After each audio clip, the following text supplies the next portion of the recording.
Kung may award lang sa pinakawasak na tao sa loob ng bar, sigurado siya ang mananalo. Isa pa! Sigaw niya sa bartender habang halos yakapin na niyang baso ng alak na parabang iyon na lang ang natitirang nagmamahal sa kanya.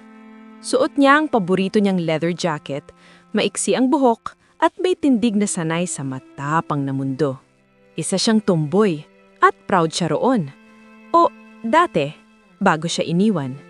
3 taon, 3 taong relasyon, 3 taong akala niya ay panghabang buhay. At alam mo kung anong mas masakit? Bulong niya sa katabing babae na halatang di naman nakikinig. Mas pinili niya yung babaeng may bangs. Humaghik siya mag-isa. O baka umiyak. Hindi na niya sigurado. Sunod-sunod ang tagay. Tequila, whiskey. Kahit anong iabot ng bartender, iniinom niya. Hindi para malasing, kundi para makalimot. Hanggang sa hindi na niya naramdaman ang sariling paa. Miss, okay ka lang? May boses na umabot sa kanyang pandinig. Mababa, kalmado, nakakainis na, gwapo ang tono. Okay ako, sagot niya, sabay turo sa sarili. Mas okay pa ako sa ex ko. Hindi niya nakita ng malinaw ang mukha ng lalaki, basta alam niyang matangkad, mabango, at hindi siya tinatawanan. Sigurado ka? Tanong ulit nito. Hindi, sagot niya agad. Pero sino bang sigurado sa mundong to? Natawa ang lalaki, isang mahinang tawa na parang may sikreto. At doon nagsimulang maghalo ang mundo. Mga ilaw, mga tunog, mga salitang hindi na niya matandaan. Ang alam lang niya, may kamay na umalalay sa kanya palabas lang bar. Hindi bastos, hindi mapilit. At pagkatapos nun, wala na. Nagising siya sa isang malambot na kama. Hindi niya kama, hindi niya kwarto, at higit sa lahat, may katabi siyang lalaki. Napamulat ang mga mata niya at muntik na siyang mapasagaw. Buti! Mabilis na tinakpan ng kamay ng lalaki ang bibig niya. Relax, bulong nito. May suot ka pa, promise. At doon niya nakita ang mukha nito. Gwapo, hindi yung trying hard, yung tipong tahimik na nakamamatay. Who the hell are you? Sigaw niya. Ngumiti ang lalaki. Mysterious, parang may alam na hindi niya alam. Liam, sagot nito. Ang lalaking sisira sa lahat ng paniniwala mo. Kung may rewind button lang ang buhay, pinindot na sana niya iyon ng paulit-ulit. Pero wala. Ang meron lang siya ngayon ay isang lalaking nakahiga sa tabi niya. Hubad ang braso, gusot ang buhok, at mukhang masyadong payapa para sa isang lalaking posibleng naging dahilan ng biggest identity crisis ng buhay niya. Tumabi ka pa! Utos niya sabay tulak sa balikat ng lalaki. Relax! Kalmadong sagot nito habang nag-uunat. Hindi kita kinagat kagabi kahit may pagkakataon. Hoy! Umangat siya sa kama at agad nang hinila ang kumot para takpan ang sarili. Sakala niya napansing may suot pa rin siyang damit. Medyo gusot, oo, pero kompleto. Buo. Walang ebidensya ng kasalanan. Huminga siya ng malalim. Isang maliit na victory. Nasaan ba to? Tanong niya palingalinga sa kwartong sobrang linis. Masyadong mahal. Masyadong hindi tugma sa lasing na desisyon na gawa niya. My condo. Sagot ng lalaki habang tumatayo at dumidiretso sa kusina na parang normal lang ang lahat. Kondo? Napatalon siya sa kama. Dinala mo ako rito? Dinala kita rito kasi muntik ka nang mahulog sa bangketa. Sagot nito, kalmado pa rin. At ayokong maging headline ka kinabukasan. Tahimik siya sandali. Talaga? Tumanggo si Liam. Sumuka ka sa sapatos ko. Ay! Napayuko siya. Sorry. Limited edition pa naman. Ay ulit! May katahimikan. Yung awkward na katahimikan na parang parehong naghahanap ng script. Sabi mo kagabi, biglang sambit ng lalaki mula sa kusina. Ayaw mo nang magmahal. Napatigil siya. Sinabi ko ba yun? Paulit-ulit. Sagot nito at may kasamang mura. Napasinghap siya. Classic. Lumapit siya sa salamin at tinignan ng sarili. Maikli ang buhok, matigas ang postura. Ito ang siya. Ang tomboy na matagal nang tinanggap ang sarili. Ang taong hindi kailanman nag-isip na mapupunta sa ganitong sitwasyon. Walang nangyari, 'di ba? Tanong niya diretso ang tingin sa refleksyon. Wala, sagot ni Liam. Natulog ka lang, mahigpit. Bahagya siyang napangiti. Hindi niya alam kung bakit. Siguro dahil sa relief. Siguro dahil sa boses nitong may kakaibang lambing. Salamat at pasensya na sa abala. Akala niya tapos na ang usapan. Akala niya aalis na siya at hindi na muling magkikita ang mga landas nila. Pero nung umiti si Liam, yung ngiting parang may plano. Mag-almusal ka muna. Hindi na. Hindi ito imbitasyon. Putol nito. Babawi ka sa sapatos ko. Napakunot siya. Bastos ka. Realistic. Sagot niya habang inilalatag ang 2 tasa ng kape. At saka, hindi ka naman mukhang taong tumatakbo agad. Natigilan siya. Paano niya nalaman? Umupo siya sa tapat ng mesa. Tahimik na sinusuri ang lalaki. Simple ang suot, plain na t-shirt. Walang alahas, walang yabang, pero may kakaibang presensya. Parang sanay siyang sundin. So, Liam, may apelido ka ba o tinatago mo rin yung kagaya ng buong buhay mo? Napangiti ito, bahagyang nakataas ang kilay. Curious ka? Hindi, defensive lang. Natawa si Liam. Fair enough. May kung anong gumalaw sa loob niya. Hindi kilig, hindi pa, pero isang kakaibang interes. Isang pakiramdam na parang ligtas. At doon siya natakot. Ayaw niyang magbago. Ayaw niyang maramdaman to. Bigla niyang sinabi, kailangan ko nang umalis. Tumanggo si Liam. Okay. Simple, walang pagpipigil, walang drama. Pero bago siya tuluyang lumabas ng pinto, nagsalita ito. By the way, sabi ni Liam, malamig pero may ngiti. Magkikita pa tayo ulit. Huminto siya. Hindi ako naniniwala sa tadhana. Ngumiti ang lalaki, yung misteryosong ngiti na parang may alam sa hinaharap. Ako rin, sagot nito. Pero madalas, sinusunod ako nito. At sa unang pagkakataon matapos ang matagal na panahon, naramdaman niyang may paparating na gulo. At siya mismo ang lalapit dito. Hindi niya alam kung bakit niya naaalala ang ngiti ni Liam habang naglalakad siya pauwi. Hindi rin niya alam kung bakit, sa kabila ng hangover at kahihiyang sumabog sa utak niya, may munting inis sa dibdib niya. Inis dahil parang bitin. Hindi ka talaga babalik, bulong niya sa sarili habang sinisipa ang maliit na bato sa kalsada. Isang gabi lang yun. Pero ang problema sa mga salitang isang gabi lang, madalas, nagsisisinungaling ang mga iyon. Pagdating niya sa apartment, agad siyang naghubad ng jacket at humilata sa sofa. Ang katahimikan ay parang sampal. Walang nagtatanong kung kumain na siya. Walang nagagalit. Walang nag-aalala. Ito ang buhay na pinili niya. At gayon pa man, may biglang kumatok sa pinto ng isip niya. Ang boses ni Liam.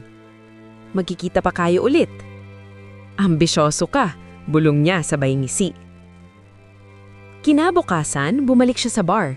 Hindi para magpakalasing, para batunayan sa sarili niyang wala lang ang lahat. Umupo siya sa parehong upuan, umorder ng iisang bote ng beer. Isa lang. Isa lang? Tanong ng bartender, nagtatakang tumingin. Oo, sagot niya. May trauma na ako sa isa pa. Natawa ang bartender at iniabot ang bote. At doon niya siya nakita. Nakatayo sa may sulok ng bar. Nakasuot ng simpleng polo, may hawak na cellphone at mukhang wala sa lugar. Hindi siya yung tipong lalaking tambay sa bar tuwing gabi. Lalo na't mukhang sanay siyang hindi naghihintay.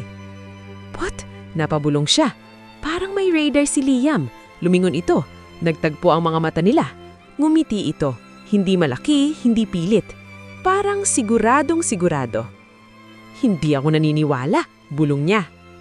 Lumapit si Liam at umupo sa tabi niya na parang normal lang ang lahat. Beer? Tanong nito sa bartender bago pa siya makatanggi. Hoy, sabi niya, hindi mo pwedeng basta. Relax, sagot ni Liam. Isa lang. Naparol ay siya. Copycat. Strategic, sagot nito. Tahimik silang uminom sandali, hindi awkward, hindi rin komportable. Yung gitna, yung mapanganib. Sinusundan mo ba ako? Tanong niya. Ngumiti si Liam. Hindi, nagkataon lang. Ang dami namang pagkakataon sa mundo. Isa ka roon. Napasinghap siya. Wow, may linya ka talaga. Hindi, sagot nito. Honest lang. Napailing siya. Ano bang gusto mo sa akin? Tumingin si Liam sa kanya. Seryoso, walang halong biro. Hindi ko rin alam, sagot nito. Pero bihira akong magstay kapag hindi ko alam ang dahilan. May katahimikan ulit. Mas mabigat ngayon. So, Liam, sabi niya sabay lagok man beer. May apelido ka ba talaga o intro lang yung pangalan mo? Bahagyang tumawa ang lalaki. Meron, pero hindi ko muna sasabihin. Bakit? Dahil kapag sinabi ko, sagot nito, magbabago ang pagtingin mo sa akin. Nakunot-no siya. Assuming ka. Observant, sagot ni Liam. Napansin kong mabilis kang umatras kapag may nagiging kumplikado. Tinamaan siya. Hindi niya alam kung maiinis o mamamangha. Sino ka ba talaga? Tanong niya. Isang lalaking hindi pwedeng maging buo sa public places. At ikaw? Huminga siya ng malalim. Isang tomboy na kakagaling ng sa breakup. Ngumiti si Liam. Hindi ka lang yun. Tumawa siya. Hoy, wag mo akong psychoanalyze. Hindi, sagot nito. Nakikita kita lang. At doon niya naramdaman yon. Hindi kilig, hindi attraction, pagkilala. Isang pakaramdam na parang matagal na siyang kilala ng lalaking halos wala pa siyang alam. Tumayo bigla siya. Hindi ito magandang ideya. Tumayo rin si Liam. Alam ko. Pero, hindi kita rin pipigilan. Nagtagtiginan sila. Ilang segundo lang. Pero sapat na para guluhin ang balanse niya. Hindi ako naghahanap ng lalaki. Mariin niyang sabi. Tumango si Liam. Hindi rin ako hinahanap. Ano to? Ngumiti si Liam. Yung ngiting may lihim na plano. Simula pa lang yan. At habang nasa labas siya ng bar, alam niyang may isang bagay na malinaw. Ang lalaking walang buong pangalan, ang unti-unting kumukumpleto sa gulong iniwasan niya. Kung may isang bagay na kinaiinisan niya sa sarili, iyon ay ng katotohanang nakaupo siya ngayon sa harap ni Liam. Sa kafe, sa liwanag ng araw, hindi sa bar, hindi sa dilim. Hindi sa impluwensya ng alak. Linawin lang natin, sabi niya habang kinakalikot ang tasa ng kape. Hindi ito date. Tumanggo si Liam na parang sanay na sa ganitong disclaimer. Hindi ko rin tinawag na date. Good. Coffee lang. Exactly. 2 tao na may caffeine dependency. Medyo accurate, amin niya sabay higop ng kape. Ahimik sandali. Mas mahirap pala ang ganito. Walang music na malakas, walang ilaw na nakakalito. Kita ang bawat galaw, bawat tingin. So, simula ni Liam. Bakit ka pumayag? Napakunot noo siya. Ikaw ang nagyaya. Pero ikaw ang umuo. Natahimik siya. Hindi niya masagot. Hindi dahil wala siyang dahilan, kundi dahil ayaw niyang aminin. Curious lang, sagot niya sa huli. Kung gaano ka ka-weird. Ngumiti si Liam. Disappointing ba? Hindi, sagot niya agad, saka napailing. Annoying. Progress. Nagkibit balikat siya. So, ano bang gusto mo? Sandaling tumingin si Liam sa labas ng bintana, parang may sinusukat sa isip. Kaibigan, sagot nito. Napasinghap siya. Ha? Kaibigan, ulit ni Liam. Walang label, walang expectation, walang pilitan. Napailing siya. Hindi ka marunong makipagkaibigan. May ora ka ng problema. Tumawa si Liam. Fair? Tsaka, himinga siya ng malalim. Hindi ako kaibigang babae. Tumingin si Liam sa kanya. Diretso, walang husga.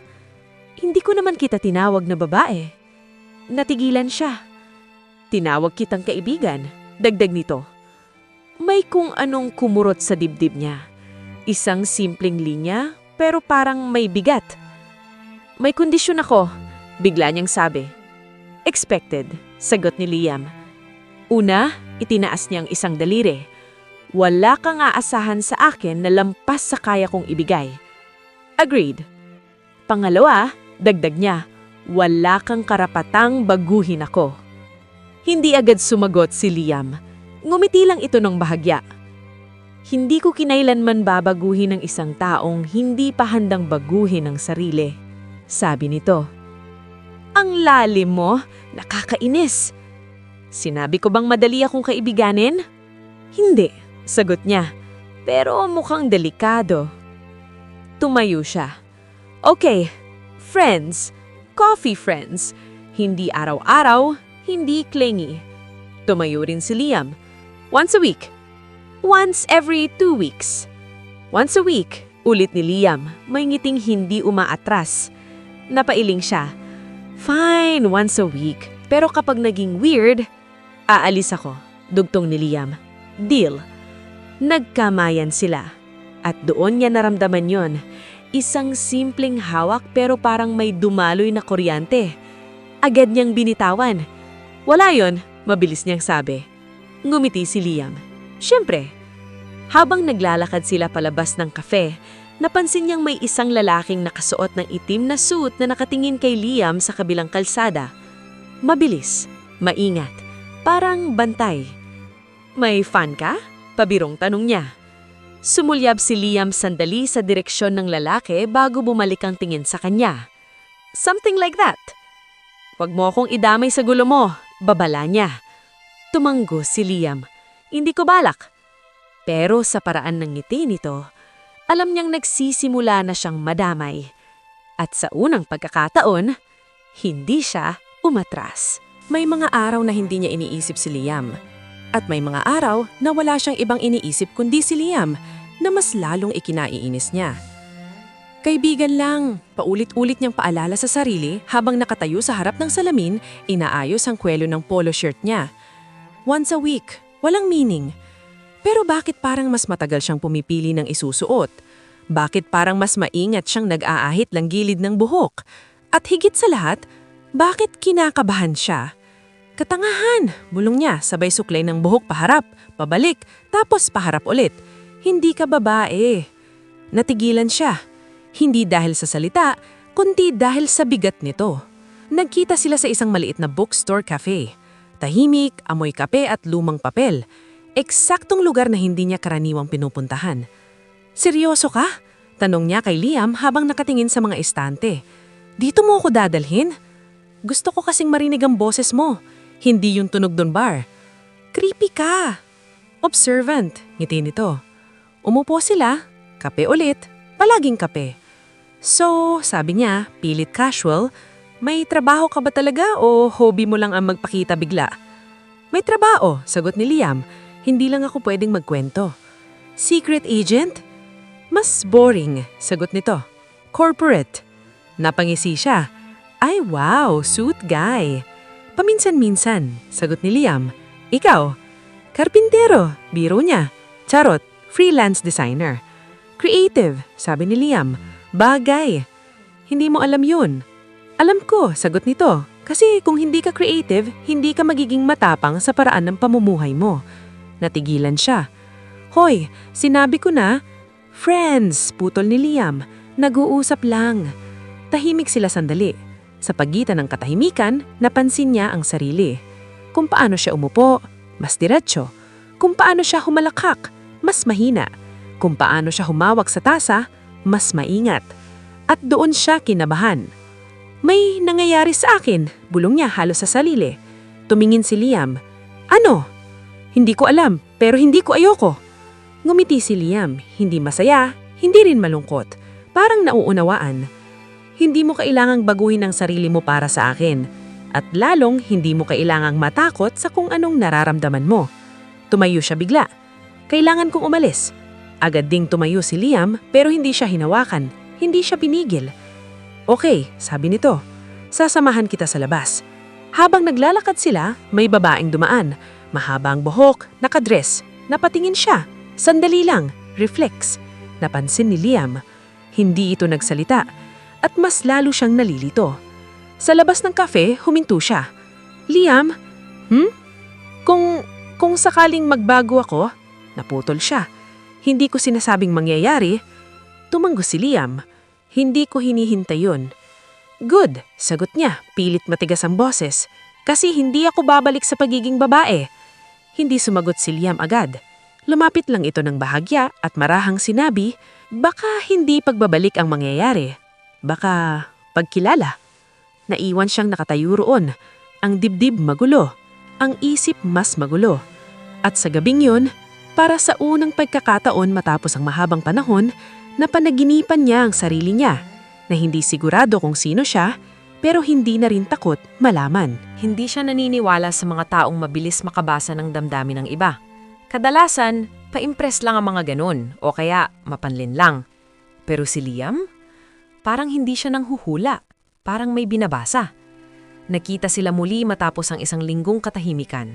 Walang text, walang tawag, walang paalala. Parang parehong sinusubok kung sino ang unang bibigay. At sa huli, pareho silang dumating. Late ka, sabi niya, kunwari iritado. 2 minuto, sagot ni Liam, sabay silip sa relo. Hindi pa krem. Sa akin, oo, ngumiti si Liam. Noted. Naglakad sila sa isang maliit na park. Gabi na. May mga ilaw sa gilid ng daan, mahina pero sapat para makita ang mga mukha. Hindi ka naman mahilig sa park sabi niya. Hindi rin, sagot ni Liam. Pero gusto kong makita kung paano ka naglalakad kapag hindi ka nagmamadali. Napahinto siya. Weird ka talaga. Sinabi mo na yan. Nagpatuloy sila. Tahimik lang, walang pilit na usapan. Bigla, nagsalita si Liam. Hindi ka sanay na may nananatili. Nangisga siya. Anong ibig mong sabihin? Kapag may nagiging malapit, mahinang sabi ni Liam, inaasahan mo na agad ang pag-alis, kaya inuunahan mo. Humigpit ang hawak niya sa strap ng bag. Hindi mo ako kilala. Hindi pa, sagot ni Liam, pero kilala ko ang takbo ng galaw mo. Huminto siya at humarap dito. Huwag mo akong gawing project. Hindi umatras si Liam. Hindi rin lumapit. Hindi kita inaayos, sagot nito. Pinapakinggan lang kita, kahit hindi ka nagsasalita. May katahimikan. Mabigat. Bakit mo ginagawa to? Tanong niya sa wakas. Ano bang nakukuha mo sa akin? Tumingin si Liam sa langit saglit bago muling humarap sa kanya. Kapayapaan, sagot nito. Kapag kasama kita, hindi ko kailangang magpanggap. Napatawa siya, maiklit, pilit. Ikaw, nagpapanggap? Mas madalas kaysa sa gusto ko, sagot ni Liam. Naglakad ulit sila, mas mabagal ngayon. May mga taong akala nila kilala nila ang sarili nila, pero may bahagi silang hindi pa nila hinaharap. Hindi ako nawawala, mariin niyang sabi. Hindi ko sinasabing nawawala ka, sinasabi kong may dinadaanan ka. Napailing siya. Hindi mo maiintindihan. Tama, sagot ni Liam, pero pwede ako makinig. May isang batang tumakbo sa harap nila, hinahabol ng nanay. Tumawa ito, natural, walang pag-aanala. Napatingin siya. Gusto mo ba ng anak? Biglang tanong ni Liam. Napaubo siya. Ha? Saan galing yun? Bigla lang, sagot nito. Sagutin mo. Tahimik siya sandali. Hindi ko alam, hindi ko naisip. Tumanggo si Liam. Exactly! Anong exactly? Hindi mo binibigyan ng espasyo ang mga tanong na ayaw mong sagutin kasi baka iba ang lumabas sa inaasahan mo. Huminto siya ulit. Takot ka ba na maging babae ulit? Tanong ni Liam, direkta pero hindi mapanghusga. Parang may humigop ng hangin sa paligid. Hindi, nang mabilis siyang sagot. Sandali. Hindi ko alam, dagdag niya. Ngumiti si Liam. Hindi tagumpay, kundi pag-unawa. Hindi ka mahina dahil nalilito ka, sabi nito. Mas matapang ka pa nga. May kung anong kumalas sa dibdib niya. Hindi luha, hindi nguti. Pag-amin. Bakit parang alam mo ng lahat? Bulhong niya. Lumapit si Liam ng bahagya, sapat lang para maramdaman niya ang presensya nito. Kasi, sabi nito ng marahan, matagal ka nang pinapanood kahit bago pa tayo magkakilala. Nanlaki ang mata niya. Ano? Napansin ni Liam ang reaksyon niya at agad umatras ng isang hakbang. Hindi sa paraang iniisip mo. May mga bagay lang na mas nauna akong nalaman. Mas lalo siyang kinabahan. Anong mga bagay? Tanong niya. Hindi sumagot si Liam.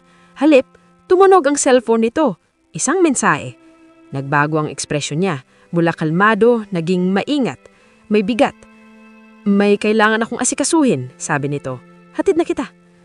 Liam, putol nito. Pero may pangakong kasama. Habang naglalakad sila palabas ng park, isang tanong lang ang paulit-ulit sa isip niya. Sino ba talaga ang lalaking ito? At bakit parang alam niya ang mga bahagi ng sarili kong tinatago ko? Kung may kompetisyon sa mundo ng denial, sigurado siyang pasok siya sa top 3. Dahil ayon sa kanya, hindi ito date.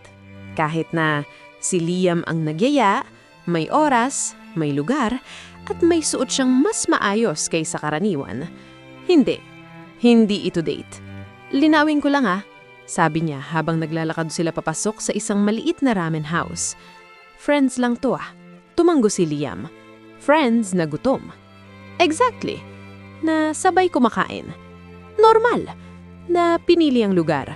Coincidence. Ngumiti si Liam. Ang haba ng explanation mo. Mahilig lang akong maglinaw sagot niya. Umupo sila sa tapat ng isa't isa. Tahimik sandali. Hindi awkward pero parang may invisible na tensyon na gustong sumingit. Anong gusto mo? Tanong ni Liam. Kahit ano, sagot niya. Hindi ako mapili.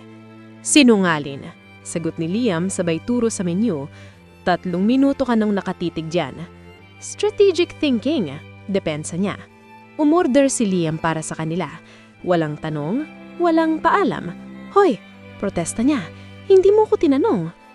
Tinanong ko kahapon sabi mo, spicy pero hindi sumusuko. Napamulagat siya. Tinatandaan mo yun? Mahina ang memory ko sa numbers, sagot ni Liam. Pero sa mga detalye ng tao, hindi. Tahimik siya sandali, tapos biglang natawa. Totoo, hindi niya maalala kung kailan huling may nakaalala ng ganitong kaliit na bagay tungkol sa kanya. Hindi ka dapat ganito, sabi niya. Ganito paano? Maalaga, nakakapanlin lang. Ngumiti si Liam. Hindi kita liligawan?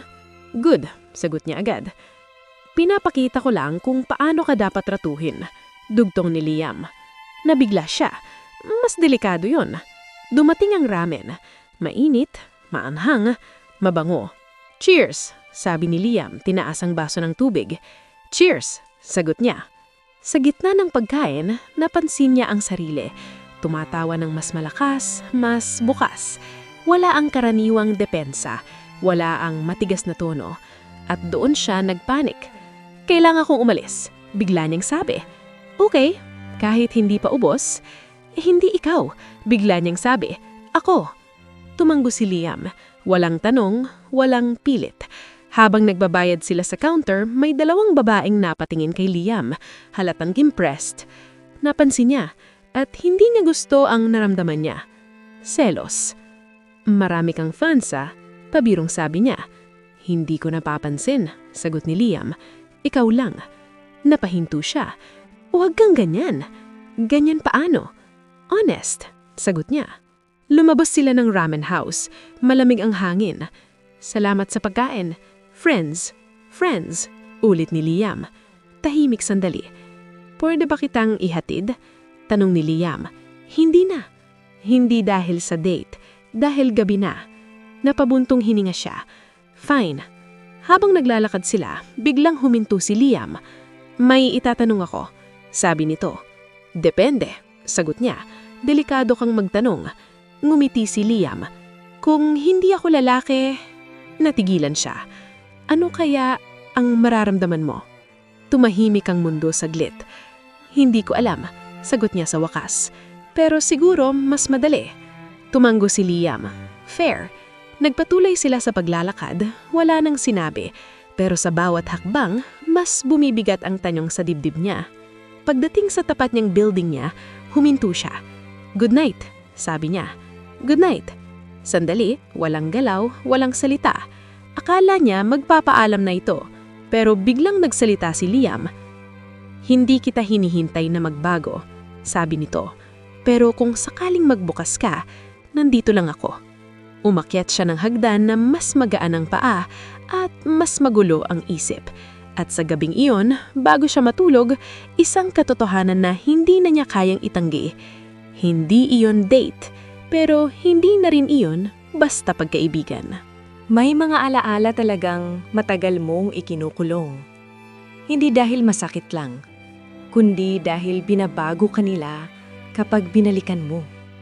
Mag-isa siyang nakaupo sa kama, nakapatay ang ilaw, hawak ang cellphone na matagal nang hindi nagriring. Tahimik ang gabi, pero ingay ang isip niya. Ang tanong ni Liam ay parang pako na ayaw matanggal. Kung hindi ako lalaki, ano kayang mararamdaman mo? Ewan? Bulong niya, sabay higa. Ewan laga? Pumikit siya, at doon bumalik ang mga alaala. Bata pa siya noon, mahaba ang buhok, palaging naka-dress dahil gusto ng nanay niya. May mga ribbons pa, may sapatos na masikip, at ngiti na pilit. Ang ganda ng anak ko, laging sinasabi ng nanay niya. At doon nagsimula ang problema. Sa eskwela, tinutukso siya. Tinatawag na mahinhin, arte, iyakin. Kapag umiyak siya, mas lalo siyang tinatawanan. Hanggang sa isang araw, pinutol niya ang buhok niya. Tahimik lang siyang umuwi. Walang paalam, walang paliwanag. Nanlaki ang mata ng nanay niya. Bakit mo ginawa yan? Hindi siya sumagot. Kinabukasan, nagsuot siya ng polo, shorts, sapatos na panglalaki. At sa unang pagkakataon, wala nang tumawa, may mga nagtaka, may mga bumulong, pero wala nang umaapi. Doon niya natutunan ng isang simpleng katotohanan. Minsan, mas ligtas ang maging matigas kaysa maging totoo. Lumipas ang mga taon, nasanay siya, lumakas siya, tinanggap niya ang sarili bilang tomboy. Hindi dahil galit siya sa pagiging babae, kundi dahil doon siya hindi nasasaktan. Hanggang sa dumating ang ex niya, isang babaeng minahal niya ng buo. Walang tanong, walang takot. Ganito ka lang palagi. Strong ka. I like that. At naniwala siya. Hanggang sa isang araw, iniwan siya. Napapagod na ako, sabi ng ex niya. Pakiramdam ko, ako na lang ang babae sa relasyon. Hindi niya agad naintindihan noon. Pero ngayon, unti-unti, bumuka sa mga mata niya. Basa ang pilik mata. Hindi siya umiiyak, parang may natunaw lang sa dibdib niya. Hindi ko sinuko ang sarili ko, bulong niya. Nag-a-adapt lang ako. At doon niya naisip si Liam. Kung paano siya tignan, hindi bilang tomboy, hindi bilang babae, kundi bilang tao. Kinabukasan, nagkita sila muli, hindi planado. Nagkasalubong lang sa isang maliit na bakery. Uy, sabi ni Liam, may ngiti. Coincidence na naman. Stop using that word, sagot niya. Ngumiti si Liam. Okay, fate. Mas masahol. Umupo sila. Tinapay, kape, simple. May gusto kong itanong, sabi niya, diretsyo. Tama ang pakiramdam, delikado. Bakit mo ako nirerespeto? Tanong niya bigla. Natigilan si Liam. Ha? Karamihan, may gustong baguhin, may gustong patunayan. Ikaw, parang tinatanggap mo lang. Sandaling nag-isip si Liam. Kasi, sagot nito, hindi ko trabaho ang ayusin ka. Trabaho ko kung sakaling piliin mong ayusin ang sarili mo na hindi ka nag-iisa. Tumahimik siya. Hindi mo kailangang bumalik sa kahit anong bersyon ng sarili mo, dagdag ni Liam. Ang mahalaga, huwag mong talikuran ang anumang parte mo. Sa unang pagkakataon, hindi siya natakot sa ideyang may babaeng natutulog sa loob niya. Hindi dahil kailangan, kundi dahil pinayagan niya. At sa araw na iyon, isang maliit na pagbabago ang nangyari. Hindi halata, hindi dramatic, pero totoo. Nagsuot siya ng simpleng kwintas. Hindi dahil may lalaki, kundi dahil gusto niya. Hindi niya alam kung kailan eksaktong nagsimula. Basta isang araw, naramdaman na lang niya, masikip ang dibdib niya sa maling dahilan. Nakita niya si Liam mula sa malayo. Nasa isang art exhibit sila, isang event na aksidente raw niyang napuntahan. At aksidente rin daw na nandun si Liam. Maraming tao, maraming ilaw, maraming ngiting hindi kanya. At doon niya nakita ang babae. Mahaba ang buhok, simple ang damit, elegante ang kilos. Nakangiti kay Liam habang seryosong may sinasabi. At si Liam nakikinig. Yung klase ng pakikinig na dati, akala niya para lang sa kanya. Relax, bulong niya sa sarili habang umiinuwang wine. Wala kang karapatan. Pero hindi sumusunod ang damdamin sa utos. Lumapit siya sa kanila. Uy, sabi niya, pilit kaswal. Hindi ka pala allergic sa sosyal, ngumiti si Liam. Ikaw rin, tumingin ng babae sa kanya. Hi, I'm Sofia. Bigla siyang natigilan. Maganda, hindi pilit, yung tipo ng babaeng alam ang sarili niya. Huminto siya saglit, kaibigan. Sabi ni Sofia, may ngiting magalang. Nice to meet you, kaibigan. Isang salitang biglang naging masakit. Nagpatuloy ang usapan tungkol sa art, sa business, sa travel. Tahimik lang siya, nakikinig. At sa bawat tawa ni Liam sa sinasabi ni Sofia, may kumikirot sa loob niya. Selos. Hindi niya karapatan. Hindi niya dapat paramdaman. Matagal na ba kayong magkakilala? Tanong niya. Pilit neutral. Since college, sagot ni Sofia, we go way back. Tumanggo siya. Of course, Liam's always been like this. Dagdag ni Sofia, tahimik pero maalaga. Napangiti siya. Pilit. Oo nga, at doon niya na-realize may version si Liam na hindi niya kilala at mas masakit. May mga taong kilala iyon. Excuse me, sabi niya bigla. CR lang. Hindi siya nag-CR. Lumabas siya ng gallery at huminga ng malalim. Parang may humihigpit sa lalamunan niya. Hindi ka dapat magselos, saway niya sa sarili. Friends lang kayo. Pero bakit parang may nawawala? Narinig niya ang yabag sa likod niya. Hey, boses ni Liam. Hindi siya humarap. Busy ka? Hindi, sagot ni Liam. Ikaw, tumahimik siya. Sino siya? Tanong niya sa wakas. Isang kaibigan, sagot ni Liam. College friend, tugtong niya. Mukhang importante. Importante, pero hindi sa paraan ng iniisip mo. Huminga siya ng malalim. Wala kang karapatang magtanong. Tama, sagot ni Liam, pero may karapatan kang maramdaman. Hangi niya siya ng tawa, pero nauwi sa buntong hininga. Nakakainis ka. Sanay na ako. Tumalikod siya at humarap sa kanya. Hindi kita gusto. Numiti si Liam. Alam ko, hindi ako nagseselos. Tumanggo si Liam. Okay, hindi ito date. Never was. Huminto siya. Tumingin sa mga mata nito. Bakit ang sakit? Tanong niya. Mahina. Hindi agad sumagot si Liam. Lumapit lang ito. Hindi sapat para hawakan siya. Sapat lang para maramdaman niya ang presensya nito. Dahil, sabi ni Liam, may mga damdaming dumarating bago pa ang pahintulot na papikit siya. Sa unang pagkakataon, inamin niya sa sarili niya ang isang katotohanang kinatatakutan niya. Hindi niya kailangan ng karapatan para mahalin ng isang tao, pero kailangan niya ng tapang para harapin ito. At sa gabing iyon, umuwi siyang tahimik, dala ang selos na wala siyang karapatan at isang tanong na mas delikado, hanggang kailan niya kayang magpanggap na kaibigan lang. May mga ngiting hindi para magpasaya. May mga ngiting pangtakip. At sa gabing iyon, doon niya unang nakita ang ngiti ni Liam na hindi niya maintindihan. Yung ngiting parang may pasan na mundo. Nagkita sila sa isang tahimik na rooftop bar. Hindi niya alam kung sino ang nagyaya. Basta nandun sila pareho. May pagitan na ilang hakbang at may pagitan ding mga tanong na matagal nang naghihintay ng sagot. Hindi ka umiinom, napansin niya. Hindi kapag kailangan ko mag-isip, sagot ni Liam. Marami ka bang iniisip? Tanong niya. Ngumiti si Liam. Lagi. Umupo siya sa tabi nito. Tahimik lang. Wala munang selos. Wala munang pagtatanggol. Kanina, simula niya. Hindi ko gusto ang pakiramdam. Alam ko, sagot ni Liam. Hindi dahil kay Sofia, kundi dahil parang may bahagi ng buhay mo na hindi ko pwedeng pasukin. Tumanggo si Liam. Meron. May asawa ka ba? Bigla niyang tanong. Napatawa si Liam, isang maikling tawa na walang saya. Wala. Anak? Wala. Kriminal ka ba? Ngumiti si Liam. Depende kung sino ang nagtatanong. Siniko niya ito. Seryoso ako. Huminga ng malalim si Liam at tumingin sa city lights sa ibaba. May mga taong sumusunod sa akin, sabi nito. Napalaki ang mata niya. Excuse me? Hindi sa paraang inilisip mo. Agad na dugtong ni Liam.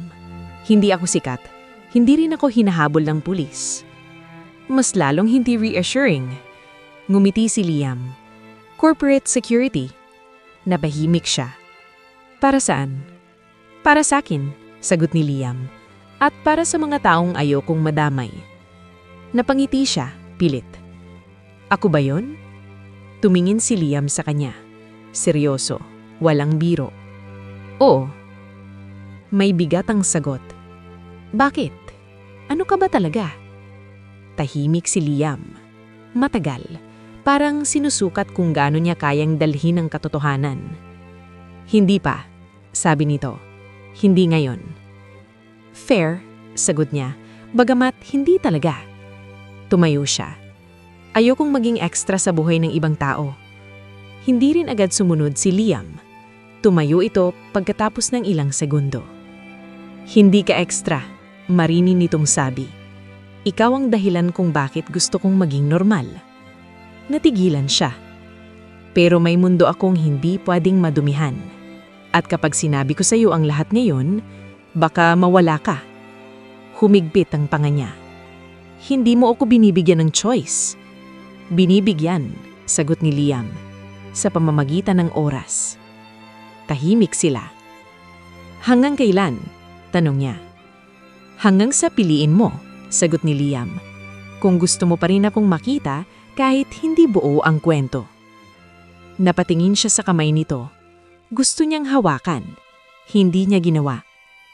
May isa pa akong tanong, sabi niya. Last na, sagot ni Liam.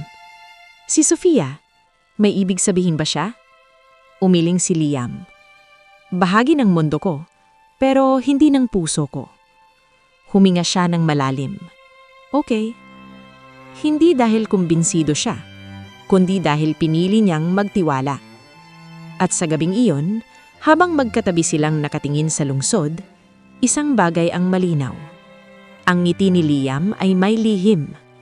At kapag nalaman niya yon, hindi na siya makakabalik sa dati. Hindi planado ang halik, hindi ito yung may music sa background o mabagal na paglapit. Ito yung klase ng sandaling bigla na lang nangyari. Dahil pareho na kayong pagod, magtigil. Tahimik ang rooftop, may malamig na hangin, may distansyang isang hakbang na parang bangin. Aalis na ako, sabi niya, mahina pero desidido. Tumango si Liam. Ihahatid kita, hindi kailangan. Alam ko, naglakad siya papalayo, pero may kung anong humila pabalik sa dibdib niya. Liam, tawag niya. Huminto ito at humarap. Kung hihinto tayo ngayon, sabi niya, mas madali. Tumanggo si Liam. Oo, pero mas masakit. Dugtong niya. Hindi na sumagot si Liam. Lumapit ito. Hindi mabilis, hindi marahas. Isang hakbang lang na parang tanong. Hindi siya umatras. At doon nangyari. Isang halik na hindi humingi ng paalam. Hindi rin nagmadali. Hindi ito mapusok. Hindi rin ito inosente. Ito ay totoo. Nanlambot ang tuhod niya.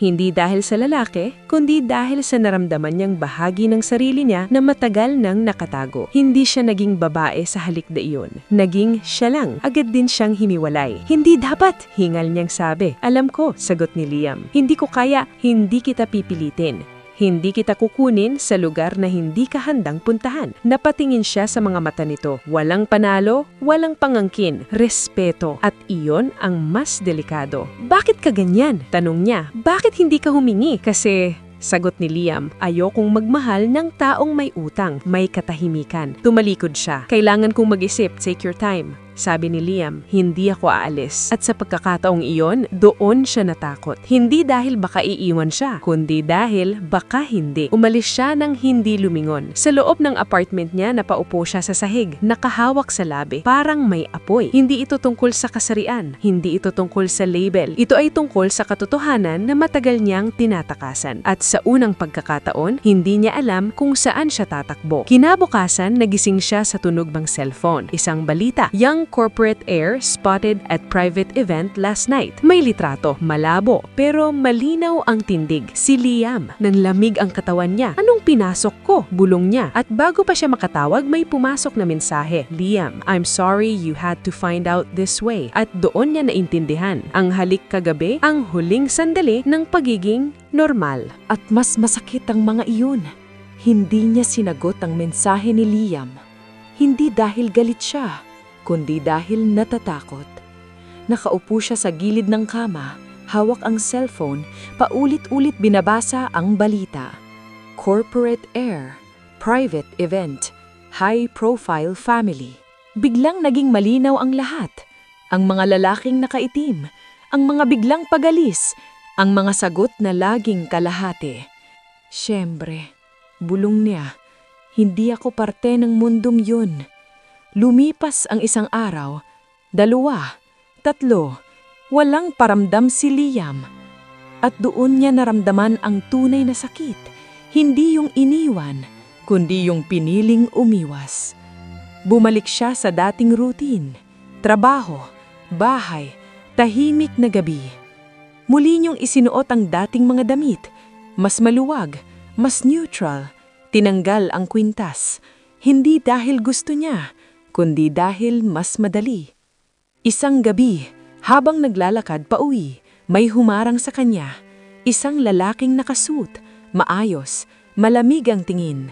Miss, sabi nito, napakunot noo siya. Huwag mo akong tawaging miss. Tumanggo ang lalaki. Pasensya na po, inatasan lang po akong ihatid kayo. Hinatid saan? Sa kotse ni Mr. Liam. Nanlaki ang mata niya. Sabihin mo sa kanya. Hinihintay niya po kayo. Mariing sagot ng lalaki. Wala siyang lakas para tumanggi. Nasa loob ng kotse si Liam, tahimik, mas payat, mas seryoso. Salamat, sabi niya sa lalaki bago ito umalis. Tahimik sila sandali. Hindi mo ako sinagot, mahinang sabi ni Liam. Hindi ko alam kung paano, kasi parang bigla akong napunta sa mundo na hindi ko pinili. Huminga si Liam ng malalim. Hindi ko gustong makita mo yun ng ganito, pero nakita ko at natakot ako. Tumanggo si Liam. Ako rin. Nagkatinginan sila. Hindi ko alam kung saan ako lulugar. Patuloy niya. Tomboy ako. Walang pera. Walang posisyon. Walang pangalan. Hindi mo kailangan ng mga iyon. Agad na sagot ni Liam. Pero sa mundo mo, mariin niyang sabi, kailangan. Tahimik si Liam. Walang depensa. Hindi ako aalis dahil iniwan mo ako. Sabi niya. Aalis ako dahil baka mawala ako sa sarili ko. Nanlabo ang mata ni Liam. Hindi kita kayang mawala. Hindi mo ako pagmamay-ari. Sagot niya, pero mahina. Huminto ang kotse. Bibigyan kita ng espasyo, pero huwag mong isara ang pinto. Bumaba siya ng kotse nang hindi lumingon. Sa unang pagkakataon, siya ang lumayo. At sa katahimikan ng gabing iyon, napagtanto niya ang isang masakit na katotohanan. Minsan ang paglayo ay hindi pagtakas, kundi pagligtas sa sarili. May mga tanong na akala mo handa ka nang sagutin, hanggang sa dumating sila at durog-durog ka pa rin. 1 linggo na ang lumipas mula nang bumaba siya sa kotse ni Liam. 1 linggo ng katahimikan, 1 linggo ng pag-iwas, 1 linggo ng pakikipaglaban sa sarili. Pinilit niyang maging normal. Trabaho sa umaga, kape sa hapon, tahimik na gabi. Pero sa bawat salamin na madadaanan niya, may isang tanong na sumusunod. Ikaw pa ba yan?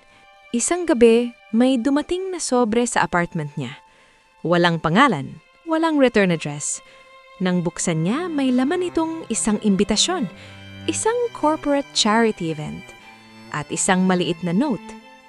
Kailangan kong sabihin ang totoo, hindi bilang tagapagmana, hindi bilang Liam ng balita, kundi bilang lalaking minahal ka. -L. Napaupo siya. Galit ang unang pumasok, takot ang sumunod, at pagkatapos, pagmanais na marinig ang katotohanan. 1 beses lang. Bulong niya, para matapos na. Sa gabi ng event, pakiramdam niya ay isang maling nota sa isang perpektong musika. Nakasuot ang lahat, elegant, malinis, may mga ngiting sanay sa kamera. Siya, simple lang ang suot, walang maskara, walang proteksyon. At dun niya siya nakita. Si Liam, nakasuot ng itim na suit, tuwid ang tindig, may mga matang sanay itago ang damdamin. Napapalibutan ng mga taong tumatawag sa kanyang sir. Hindi siya lumapit agad. Pinanood niya muna kung paano ngumiti si Liam sa mga investors, kung paano yumuko ng bahagya sa matatanda, kung paano maging ibang tao. Hanggang sa nagtagpo ang mga mata nila. Hindi corporate air ang tingin ni Liam sa kanya. Siya, lumapit ito ng walang paaram. Iniwan ang mga tao sa likod. "Salamat sa pagpunta," sabi ni Liam, mahina. "Sabihin mo na, bago ako umatras." Huminga si Liam ng malalim. "Hindi lang ako tagapagmana, simula nito. Ako ang susunod na CEO, at ang mundong ito, ikinumpas ang kamay sa paligid, hindi marunong magmahal ng komplikado." Nanlaki ang mata niya. "At ako? Ang pinakamalaking komplikasyon na gusto kong piluin," sagot ni Liam.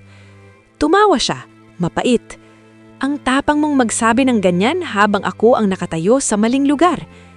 Kaya kita inimbitahan, para malaman mo na hindi kita ikinakahihiya." May isang babaeng lumapit. Mature, elegante, matalim ang mata. "Sino siya?" tanong ng babae kay Liam. Huminga si Liam. "Siya ang taong mahal ko." Tahimik ang paligid. Parang huminto ang oras. Napalingon ang babae sa kanya. Sinuri siya mula ulo hanggang paa. "At alam ba niya," tanong nito, "kung ano ang kapalit niyan?" Tumandong si Liam. "Kung ano man yon, pipiliin ko." Parang may bumagsak sa dibdib niya. Hindi dahil sa babae, kundi dahil sa bigat ng desisyon na hindi pa siya handa.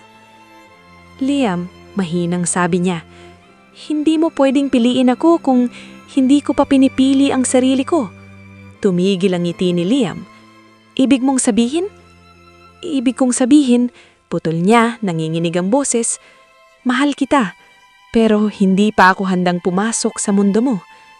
Mas masakit ang katotohanang iyon kaysa sa kasinungalingan." Tumandong si Liam, mabagal, mabigat. "Salamat sa pagiging totoo," sabi nito. Umalis siya sa event na mas magaang ang paa, pero mas mabigat ang puso. Sa labas, huminga siya ng malalim. Ngayon niya lang inamin. Hindi niya tinatakasan si Liam. Tinatahakan niya ang landas papunta sa sarili niya. At ang katotohanang iyon ang pinakahindi pa siya handa. May mga dahilan na hindi sinusukat ng damdamin. Sinusukat sila ng mundo. Kinabukasan, laman ng balita ang charity event. Ngunit hindi ang donasyon ang pinag-usapan. Kondisyon ng susunod na CEO. Kontrobersyal na personal na buhay. Hindi akmang relasyon. Nakita niya ang headline habang nagkakape sa maliit na karinderya. Napatawa siya. Maikli. Mapait. Ang bilis, bulong niya. "Parang kahapon lang lasing lang ako sa bar." 1 bilyong dahilan para umalis. 1 bilyong mata ang nakatutok kay Liam. At siya, isa lang siyang istoryang pwedeng burahin. Tinapos niya ang kape at umuwi. Sa apartment, pinuksan niya ang aparador. Nandoon pa rin ang ilang damit na hindi niya na halos isinusuot. Mas pino, mas fitted. Mga damit na pinili ni Liam noon, pabiro, na may kasamang bagay sa'yo to. Hinawakan niya ang tela. Hindi siya galit. Hindi rin siya nagsisisi. Pero malinaw na sa kanya ngayon, kung mananatili siya, kailangan niyang magbago. Hindi dahil gusto niya, kundi dahil hinihingi ng mundo. At ayaw niya ng ganun. Isang text ang pumasok. "Lian, nabasa mo na ba ang balita?" Hindi siya sumagot agad. Maya-maya, tumunog ulit. "Liam, hindi ko sila papakinggan." Napapikit siya. Yun nga ang problema. Mahal siya ni Liam sa paraang handang lumaban, pero hindi lahat ng laban dapat pasukin ng dalawang tao. Nag-type siya. Hindi lahat ng laban ay kailangang ipanalo. Minsan, kailangan lang umatras bago ka maubos. Matagal bago nag-reply si Liam. "Liam, umatras ka ba sa akin?" Napahinga siya ng malalim. "Umatras ako para sa sarili ko." Kinagabihan, may kumatok sa pinto. Pagbukas niya, si Liam. Walang suit, walang bantay, walang distansya. Akala ko sinabi mong bibigyan mo ako ng espasyo. Sabi niya, pilit kalmado. Hindi ko kayang hindi magsalita, sagot ni Liam. Kapag tahimik ako, mas lalo kitang nawawala. Tahimik silang nagkatitigan. Liam, 1,000,000,000 dahilan ng mundo mo kung bakit hindi ako bagay. Isa lang ang dahilan ko kung bakit ka kailangan. Ikaw. Tumawa siya. This time, may luha. Hindi sapat yun. Lumapit si Liam, marahan. Parang takot na takot siyang masaktan siya. Sabihin mo, bulong nito. Ano ang kailangan mong marinig para manatili ka? Nailing siya. Hindi ko kailangan ng salita. Kailangan ko ng panahon. Humigpit ang panga ni Liam. At kung sa panahong yun, mawala ka. Kung mawawala ako, sagot niya, matatag na. Ibig sabihin, hindi ako talaga dapat nandyan. Tahimik. Walang sigawan, walang drama. Mas masakit iyon. Kailangan kong umalis, dagdag niya. Hindi sa'yo, kundi sa ideya na kailangan kong maging ibang tao para mahalin. Nayuko si Liam. Hindi ko kailanman hiniling na magbago ka. Pero hinihingi ng mundo mo, sagot niya. At pagod na akong makitaglaban sa mundong hindi ko pinili. Inilabas si Liam sa bulsa. Isang maliit na susi. Kahit saan ka man pumunta, may lugar ka sa akin. Hindi niya kinuha. Ngumiti siya. Marahan. Yan ang problema, Liam. Ayokong lugar lang. Lumayo siya ng isang hakbang. Pipiliin ko muna ang sarili ko. Kung sakaling bumalik, sana buo na ako. Hindi sumunod si Liam. Hindi humawak. Hindi humabol. At dun niya lalong panatunayan, minahal talaga siya ng lalaking iyon. 1,000,000,000 dahilan para umalis. At sa kauna-unahang pagkakataon, pinili niya ang sarili. Kahit masakit, kahit mag-isa. May mga pagbabagong hindi biglaan. Hindi sila dumadating na may kulog at kidlat. Dumadating sila sa katahimikan, sa mga umagang mag-isa ka at sa mga gabing pinipili mong makinig sa sarili. Lumipas ang mga linggo. Lumayo siya sa ingay ng lungsod. Lumipat sa isang maliit na baybaying bayan. Walang nakakakilala, walang nagtatanong. Doon, unang beses niyang naranasan ang pagiging walang papel na ginagampanan. Hindi siya tomboy, hindi rin siya babae ayon sa inaasahan ng iba. Siya lang, taong humihinga, nabubuhay at muling kumikilala sa sarili. Tuwing umaga, naglalakad siya sa tabing dagat. Nakatsinelas, nakapunod ang buhok, walang makeup, walang maskara. Isang araw, napadaan siya sa maliit na ukay-ukay. Hindi niya planong bumili, pero may isang damit na humila ng tingin niya. Isang simpleng bestida. Hindi masyadong pambabae, hindi rin neutral. Saktong lambot, saktong tapang. Hinawakan niya ang tela. Walang boses sa ulo na nagsasabing, hindi yan ikaw. Kinuha niya ito. Sa salamin ng fitting room, natigilan siya. Hindi siya naging ibang tao, pero may isang bahagi sa kanya ang gumaan. Bagay, sabi ng matandang may-ari ng tindahan, nakangiti. Hindi dahil babae ka, kundi dahil komportable ka. Napangiti siya. Yon ang unang beses na hindi siya nakaramdam ng pagtataksil sa sarili. Unti-unti, may maliliit na bagay na nagbago. Mas pinili niyang pakinggan ang sarili kaysa sa label. Mas naging malambot, hindi sa lakas kundi sa pagtanggap. Mas naging tapat, lalo na sa takot at pangarap. Isang gabi, habang umiinom ng tsaa sa labas ng inuupahang kubo, may batang babae ang lumapit. Ate, tanong nito inosente, babae ka po ba o lalaki? Hindi siya nagulat, hindi rin siya nasaktan. Ngumiti siya. Ako. Tumawa ang bata. Ayos yun, at tumakbo palayo. Napahinga siya ng malalim. Ganito pala ang pakiramdam ng hindi kailangang magpaliwanag. May sulat na dumating isang hapon. Walang logo, walang abogado, walang press. Sulatan lang. Hindi kita hinihintay. Hindi rin kita hinahabol. Gusto ko lang malaman mo, buo ka na kahit wala ako. At kung sakaling isang araw, piliin mong bumalik, hindi bilang sino ka dati, kundi bilang kung sino ka ngayon. Nandito lang ako. Elle. Hindi siya umiyak. Ngumiti lang siya. Mahaba. Totoo. Sa unang pagkakataon, hindi si Liam ang dahilan ng tibok ng puso niya. Sana. Sa salamin, nakita niya ang isang taong hindi natatakot sa lambot, hindi nahihiya sa tapang, at hindi nagtatago sa likod ng kahit anong anyo. Hindi sa bumalik sa pagiging babae, natagpuan niya ang sarili. Buo, malaya, at handang magmahal muli. At sa paggising ng umagang iyon, alam niyang anuman ang mangyari, hindi na siya mawawala sa sarili niya. May mga pagbabalik na hindi sinasamahan ng mga pangako. Walang magiging tayo ulit. Walang aayusin ko ang lahat. Pagbabalik lang dahil handa ka na. Isang umaga habang naglalakad siya sa baybayin, tumigil siya bigla. Hindi dahil may tumawag sa kanya, kundi dahil may katahimikang nagsabing, pwede na. Hindi siya buo dahil nawala ang sakit. Buo siya dahil natutunan niyang yakapin ito. Kinagabihan, nag-impake siya. Kaunti lang ang dala, ilang damit, libro at ang besdidang unang nagpangiti sa kanya. Walang plano, walang inaasahan. Bumalik siya sa lungsod na minsan niyang tinakasan. Mas maingay pa rin, mas magulo pa rin, pero iba na siya.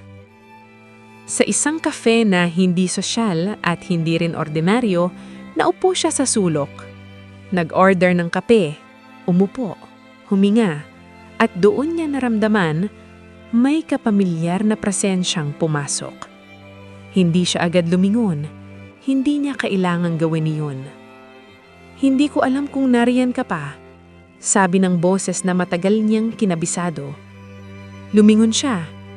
Si Liam. Walang suit, walang bantay, walang bigat ng mundo sa balikat, kahit sandali lang. Tumayo ito parang nag-aalinlangan. Pwede ba akong umupo? Tumanggo siya. Tahimik silang nagkape, walang tensyon, walang awkward. Iba ka, sabi ni Liam, maingat. Hindi, sagot niya, mas malinaw lang. Ngumiti si Liam, hindi CEO smile, hindi press smile, ngiting totoo. Hindi kita kinanong kung bakit ka bumalik, sabi nito. Salamat, sagot niya, kasi hindi rin ako bumalik para sa sagot. Nagkatinginan sila. May naroroon pa rin ng damdamin, pero wala na ang takot. Anong plano mo? Tanong ni Liam. Wala, sagot niya. At ang sarap pala nun. Tumawa si Liam, mahina. Ganyan nga. Tumayo siya. Kailangan ko nang umalis. Tumayo rin si Liam, pero hindi siya hinarangan. Hindi kita hahabulin, sabi nito. Pero kung sakaling gusto mong maglakad, minsan gusto mong sabay? Ngumiti siya. Sabay, hindi magkasunod, hindi rin magkatali. Tumanggo si Liam. Sabay. Naglakad siya palabas ng kafe na hindi lumilingon. Hindi dahil wala na siyang pakialam, kundi dahil wala na siyang kailangang patunayan. Sa labas, sinag ng araw ang sumalubong sa kanya. Hindi niya alam kung saan hahantong ang lahat, pero alam niya ito. Ang pagbabalik niya ay hindi dahil kay Liam at hindi rin laban sa kanya. Ito ay pagbabalik bilang isang taong handang mahalin. Kahit walang pangako, kahit walang katiyakan. May mga kwentong hindi minamadali ng tadhana. Hindi dahil ayaw nitong matapos, kundi dahil may mga pusong kailangang matutong huminga muna. Hindi na sila madalas magkita ni Liam. At kung magkita man, walang drama, walang tanong na ano na tayo, walang bigat. Minsan sa kafe, minsan sa bookstore, minsan nagkakasalubong lang sa kalsada at nagkakawayan na parang dalawang taong may lihim na alam ang isa't isa pero hindi kailangang ipaliwanag. At doon niya unang naranasan ang kakaibang uri ng saya. Ang hindi hinahabol ang pagmamahal. Isang hapon, nakita niya si Liam sa isang community event. Walang media, walang press release, mga bata lang na nagpipinta sa dingding ng lumang paaralan. Nakaputing t-shirt si Liam, may pintura sa pisngi. Napatawa siya. CEO ba talaga? Biro niya. Napangiti si Liam. Sa araw na to, pintor lang. Nag-abot siya ng brush. Oh, dagdagan mo yan. Nagpinta sila ng magkatabi. Walang label, walang inaasahan. Minsan, biglang sabi ni Liam, akala ko kailangan kong patunayan sa mundo kung sino ang mahal ko. Napatingin sa kanya. At ngayon, sagot ni Liam, mas mahalaga sa akin na hindi kita masaktan. May katahimikan sa pagitan nila. Hindi awkward, hindi mabigat, payapa. Lumipas ang mga buwan, mas naging buo siya sa sarili. Mas malinaw ang gusto at ayaw. Hindi na siya natatakot sa salitang babae, pero hindi na rin siya nakakulong dito. Isang gabi, habang naglalakad sila pauwi matapos manood ng street music, huminto siya bigla. Liam, sabi niya, tumigil din ito. Kung sakaling dumating ang araw na piliin kong magmahal ulit, hindi siya pinutol ni Liam. Gusto kong piliin ka, dugtong niya. Hindi dahil ikaw ang ligtas, kundi dahil ikaw ang totoo. Hindi agad nagsalita si Liam. Ngumiti lang siya. Parang taong hindi nagmamadali, parang taong marunong maghintay. At kung sakaling dumating ang araw na yun, nandito lang ako. Hindi sa unahan, hindi sa likod, sa tabi. Nagpatuloy silang maglakad. Walang hawakan ng kamay. Walang halik, walang pangako. Pero may isang tahimik na kasunduan na kapag handa na ang oras, hindi na kailangang tumakbo. Sa gabing iyon, napatingala siya sa langit, ngumiti. Hindi niya alam kung ano ang dulo ng kwento, pero alam niya ito. Kapag ang tadhana ay hindi nagmamadali, binibigyan ka nito ng oras para piliin ang pagmamahal, nang hindi nawawala ang sarili. May mga sandaling darating na hindi mo planado, pero kapag dumating, alam mong ito na yon. Hindi sa ingay, hindi sa engranding esena, kundi sa isang payapang hapon na walang inaasahan. Magkasama sila ni Liam sa maliit na apartment niya. Walang bantay, walang ahenda. Nag-aayos lang ng lumang bookshelf na nabili niya sa surplus shop. Sigurado ka bang dito to? Tanong ni Liam habang hawak ang isang tornilyo. Sigurado, sagot niya. Pero hindi sigurado ang buhay, kaya bahala na. Napatawa si Liam. Ikaw talaga. Habang nag-aayos sila, may nahulog na maliit na kahon mula sa itaas na bahagi ng estante. Lumapag ito sa sahig. Tahimik. Dinampot niya iyon. Lumang kahon. May gasgas. May alikabok. Sa'yo yan? Tanong ni Liam. Tumanggo siya. Mga lumang bagay. Mga hindi ko na binubuksan. Umupo siya sa sahig at dahan-dahang binuksan ang kahon. May lumang relo, isang bracelet, at isang litrato. Siya, noong mas bata pa. Nakaporma bilang tomboy. May ngiting matapang pero may matang pagod. Matagal niyang tinitigan ang litrato. Hindi niya napansing lumuhod na si Liam sa tabi niya. Hindi ka ba nahihiya? Maingat na tanong nito. Napangiti siya. Malungkot pero totoo. Dati, oo. Ngayon, hindi na. Inabot niya ang litrato kay Liam. Iyan ako, sabi niya. Hindi bahagi ng nakaraan na gusto kong burahin. Parte ng buhay na humubog sa akin. Tumingin si Liam sa litrato, saka sa kanya, at gumiti. Salamat, sabi nito. Para saan? Sa pagpapayag na makita kita, buo. Hindi yung version na gusto ko, yung version na totoo. Naramdaman niyang may kumurot sa dibdib niya. Ito na. Hindi fireworks, hindi drama, kundi katotohanan. Huminga siya ng malalim. Liam, sabi niya, May mga araw na magiging magulo pa rin ako. May mga takot, may mga tanong tungkol sa sarili ko. Tumanggo si Liam. May mga araw din akong matatalo ng mundo. Nagkatinginan sila. Kung pipiliin natin to, sabi niya, nanginginig ang boses. Walang maskara, walang pagtatago, walang pag-aayos para lang magkasya. Lumapit si Liam. Hindi nagmamadali. Kung pipiliin natin to, sagot nito, pipiliin kita kahit hindi ka sigurado, kahit hindi ka perpekto, kahit magbago ka ulit. Tahimik ang sandali. Pagkatapos, marahan niyang hinawakan ng kamay ni Liam. Hindi iyon pangako, hindi iyon kontrata. Isa yung pagpili. At sa unang pagkakataon, hinayaan niyang mahalin siya. Hindi bilang tomboy, hindi bilang babae, hindi bilang komplikasyon, kundi bilang siya. Sa labas, lumubog ang araw, at sa loob ng maliit na apartment, nagsimula ang isang pag-ibig na walang maskara, walang takot, walang kailangang patunayan.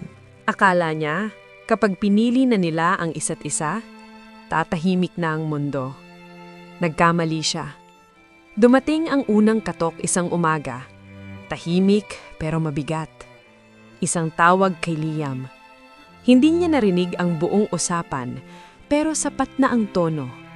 Malamig, formal, at may bigat ng responsibilidad. Pagkatapos ng tawag, matagal na nakatingin lang si Liam sa bintana. Kumakatok na naman ang mundo mo, sabi niya, hindi manumbat. Tumanggo si Liam. At this time, hindi ko na pwedeng hindi buksan. Hindi siya natakot, pero ramdam niya ang pag-alon ng lumang takot. Eto na naman ba? Lumabas ang balita kinahapunan. The future CEO prepares for global expansion. Family pressures and expectations rise. Walang pangalan niya, walang larawan, pero ramdam niya. Kasama siya sa tanong. Isang gabi, inimbitahan si Liam sa isang high-level family dinner. Hindi ko kailangang sumama, sabi niya agad. Ngumiti si Liam, may halong pagod. Hindi kita hihilahin. Pero, tanong niya, pero ayokong itago ka, sagot ni Liam, kahit kanino. Tahimik siya sandali. Ito na yung sandaling kinatatakutan niya noon, pero iba na siya ngayon. Hindi ako sasama para patunayan ang sarili ko, sabi niya. Sasama ako kung kaya kong manatiling ako. Lumuwag ang balikat ni Liam. Iyon lang ang gusto ko. Sa hapagang kainan ng pamilyang hindi sanay sa katahimikan, naroon ang mga matang sanay manghusga. Tahimik siyang umupo sa tabi ni Liam. Walang pilit ng ngiti, walang pagpapanggap. Isang tiyahin ang unang nagsalita. Hindi kami inaasahan. Ngumiti siya. Magalang, hindi submissive. Hindi rin po ako nag-expect ng imbikasyon. Nagkatinginan ng ilan. Isang matandang lalaki ang tumihim. Alam mo ba kung anong responsibilidad ang dala ng pagiging kasama niya? Tumanggo siya. Oo po, pero hindi ko po inaangkin ang responsibilidad niya. Sarili ko lang. Tumahimik ang mesa. Hindi dahil natalo sila, kundi dahil hindi nila ito mailagay sa kahon. Humigpit ang hawak ni Liam sa kamay niya sa ilalim ng mesa. Pagkatapos ng dinner sa loob ng kotse, huminga siya ng malalim. Pagod ka? Tanong ni Liam. Oo, sagot niya. Pero hindi ako nawala. Ngumiti si Liam, may paghanga, may lambing. Hindi ko alam kung hanggang saan aabot ang laban na to, sabi nito. Tumingin siya sa kanya. Hindi ko rin alam kung hanggang saan ako sasabay. Tumawa si Liam, mahina. Fair. Nagkatinginan sila. Pero alam ko, dugtong niya, na kahit kumatok ang mundo, hindi na ako babalik sa pagtatago. Humawak siya sa kamay ni Liam, hindi bilang panangga, kundi bilang kapantay. Sa gabing iyon, malinaw sa kanya, hindi mawawala ang mundo, hindi mawawala ang ingay, pero kapag buo ka na, hindi ka na nito kayang sirain. At sa huling tingin niya sa salamin ng kotse, Nakita niya ang isang taong hindi na natatakot sa katok ng mundo dahil handa na siyang buksan ng pinto. Hindi pala lahat ng wakas ay may paputok. Minsan, ang wakas ay isang umagang tahimik.